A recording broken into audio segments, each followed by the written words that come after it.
Hello guys teaching education में आप सभी का स्वागत है। गाइस आज हम बात करने जा रहे हैं डिलेट थर्ड सेमेस्टर के पेपर 6 यानी हिंदी की। और इसमें दोस्तों अति लघु उत्तरीय प्रश्नों की बात करने जा रहे हैं। तो दोस्तों आइए हम अपनी क्लास को स्टार्ट करते हैं। दोस्तों उम्मीद करता हूँ इससे पीछे की क्लासों को आपने देखा होगा। तो दोस्तों इसमें पहला प्रश्न है, अति लघु उत्तरीय प्रश्न की बात करने जा रहे हैं। इसमें पहला प्रश्न भैया, कथा सम्राट के रूप में हिंदी में कौन विख्यात है? कथा सम्राट के रूप में हिंदी में कौन विख्यात है? तो कथा सम्राट के रूप में हिंदी में जगत में मुंशी प्रेमचंद हैं। फिर दूसरा क्वेश्चन दोस्तों कि डॉक्टर हरिवंश राय बच्चन की आत्मकथा का नाम लिखिए। डॉक्टर हरिवंश राय बच्चन की आत्मकथा का नाम लिखिए। तो डॉक्टर हरिवंश राय बच्चन की आत्मकथा का जो नाम है, क्या भूलूं क्या याद करूं, है दोस्तों। फिर है 3 नंबर क्वेश्चन कि राम ने रावण को मारा। राम ने रावण को मारा वाक्य को कर्मवाच्य में परिवर्तित कीजिए। राम ने रावण को मारा, इसको कर्मवाच्य में परिवर्तित करना है। तो दोस्तों कर्मवाच्य का मतलब भैया, जैसे राम ने रावण को मारा तो रावण को राम ने मारा, उल्टा हो जाएगा। फिर दोस्तों हम लोग नेक्स्ट स्लाइड पे चलते हैं, चौथे क्वेश्चन पे। चौथा क्वेश्चन है भैया कि औंधी खोपड़ी मुहावरे का अर्थ लिखिए। मैंने दोस्तों मुहावरा उसमें पूरा जो अलग से दिया गया है वो मैंने पूरा कराया है दोस्तों मुहावरा। तो औंधी खोपड़ी मुहावरे का अर्थ है भैया मूर्खतापूर्ण कार्य करना। औंधी अंधी खोपड़ी जैसे बोलते हैं दोस्तों हम लोग देहाती भाषा में, अंधी खोपड़ी मूर्खतापूर्ण कार्य करना। और पांचवा है सुलेख किसे कहते हैं? सुलेख भैया सुंदर लिखना सुलेख कहलाता है। सुलेख का मतलब है सुंदर लिखना। फिर दोस्तों छठवां क्वेश्चन है जो सबके उपयोग के लिए हो वाक्यांश के लिए एक शब्द। जो सबके उपयोग के लिए हो, तो जाहिर सी बात है जिसमें सबका हो तो सार्वजनिक हो जाएगा दोस्तों, सार्वजनिक। फिर दोस्तों सातवां क्वेश्चन देखते हैं। नील कमल से मुख प्रभा कौमा सरस सुधा से बांध पंक्ति में प्रयुक्त अलंकार लिखिए। नील कमल से मुख प्रभा सरस सुधा से बांध पंक्ति में प्रयुक्त अलंकार लिखिए। दोस्तों इसमें हो जाएगा उपमा अलंकार। फिर आठवां क्वेश्चन है कि भैया आकाश का चांद हाथ आना। अब इसके देखिए दोस्तों कितना बढ़ा चढ़ा है। आकाश का चांद हाथ आना मुहावरे का क्या अर्थ है? असंभव कार्य संभव होना, मतलब जिसकी हमने कभी कल्पना न भी की हो वो काम हमारा हो जाए, असंभव कार्य संभव होना। फिर दोस्तों नौवां क्वेश्चन, वीणा वादनी वर दे पंक्ति के रचयिता कौन है? वीणा वादनी वर दे के पंक्ति के रचयिता कौन है? तो इसके रचयिता हैं दोस्तों सूर्यकांत त्रिपाठी निराला। फिर दोस्तों 10वां क्वेश्चन देखते हैं। 10वां क्वेश्चन है चतुर्दिक और यथाविधि शब्दों में प्रयुक्त समास के नाम लिखिए। दोस्तों चतुर्दिक और यथाविधि शब्दों में प्रयुक्त समास के नाम।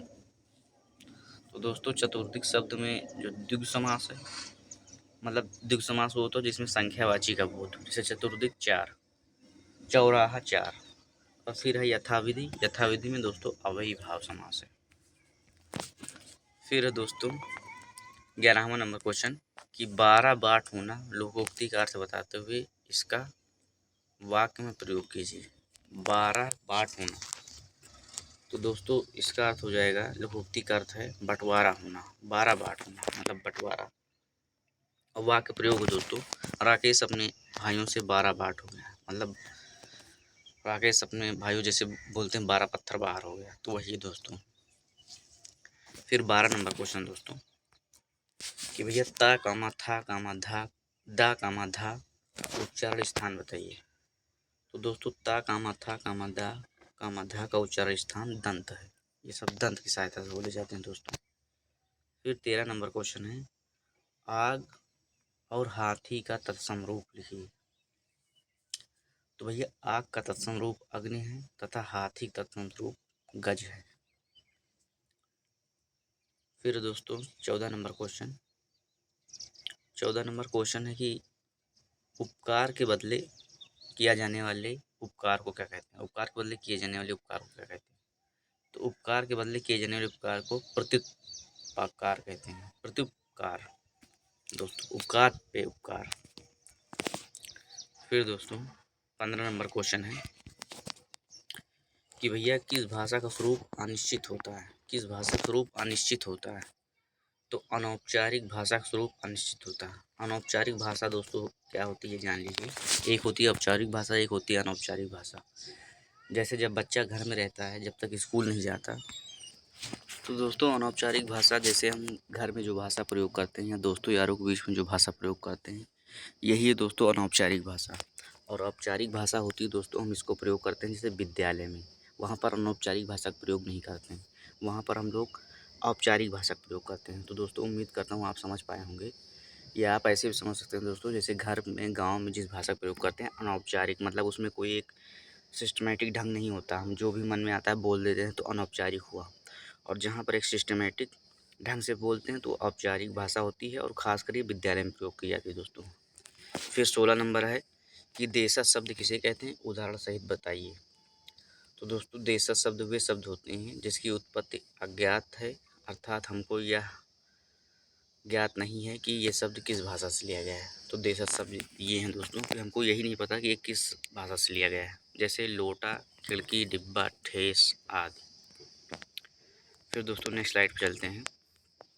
17 नंबर क्वेश्चन है, तद्भव शब्द किसे कहते हैं, उदाहरण सहित बताइए। तद्भव तो दोस्तों वे शब्द जो संस्कृत भाषा के हैं किंतु धीरे धीरे उनके रूप बदल गए हैं और हिंदी में प्रयुक्त होने लगे हैं, तद्भव कहलाते हैं। तद्भव जो संस्कृत मैंने बताया कई बार दोस्तों, इसको जब तत्सम तद्भव हमने पढ़ाया था कि तत्सम वे शब्द जो संस्कृत भाषा के हैं किंतु धीरे धीरे उनके रूप बदल गए हैं और हिंदी में प्रयुक्त होने लगे हैं, तद्भव कहलाते हैं। जैसे हाथ, आग, आम, नंगा आदि। फिर दोस्तों 18 नंबर क्वेश्चन है कि तत्सम शब्द किसे कहते हैं, उदाहरण सहित बताइए। तत्सम शब्द संस्कृत के शब्द हैं और ये शब्द अपने मूल रूप में हिंदी में प्रयोग किए जाते हैं, मतलब ये संस्कृत के ही शब्द हैं दोस्तों। और जो संस्कृत का परिवर्तित रूप है वो है तद्भव। जो संस्कृत के शब्द सेम टू सेम प्रयोग होते हैं दोस्तों, तत्सम तद्भव उन्हीं के परिवर्तित रूप, ये अपने मूल रूप में हिंदी में प्रयोग किया जाता है। जैसे हस्त, अग्नि है दोस्तों, आम्र है आदि है। फिर दोस्तों नेक्स्ट स्लाइड पर चलते हैं। रूढ़ शब्द किसे कहा जाता है, उदाहरण सहित बताइए। रूढ़ शब्द उसे कहते हैं जो किसी शब्द के योग से नहीं बनते, मतलब दोस्तों रूढ़ शब्द हुए जो किसी शब्द के योग से नहीं बनते, जैसे आम, नाक, कलम आदि। फिर दोस्तों 20 और लास्ट क्वेश्चन है आज का दोस्तों, यौगिक शब्द किसे कहते हैं, उदाहरण सहित बताइए। जो शब्दों को योग से बनते हैं वे यौगिक शब्द कहलाते हैं, जैसे विश्व, फिर विद्यालय जोड़ दिया गया, विश्वविद्यालय। पुस्तक, धनालय, पुस्तकालय दोस्तों। छात्रावास। तो दोस्तों ये है यौगिक शब्द। दोस्तों उम्मीद करता हूँ आप सभी को क्लास पसंद आई होगी। दोस्तों वीडियो को लाइक और चैनल को सब्सक्राइब कर लीजिएगा और अपने फ्रेंड्स को भी शेयर कर लीजिएगा। थैंक यू दोस्तों, हम लोग नेक्स्ट क्लास में मिलते हैं दोस्तों, आप सभी अपना ख्याल रखिएगा।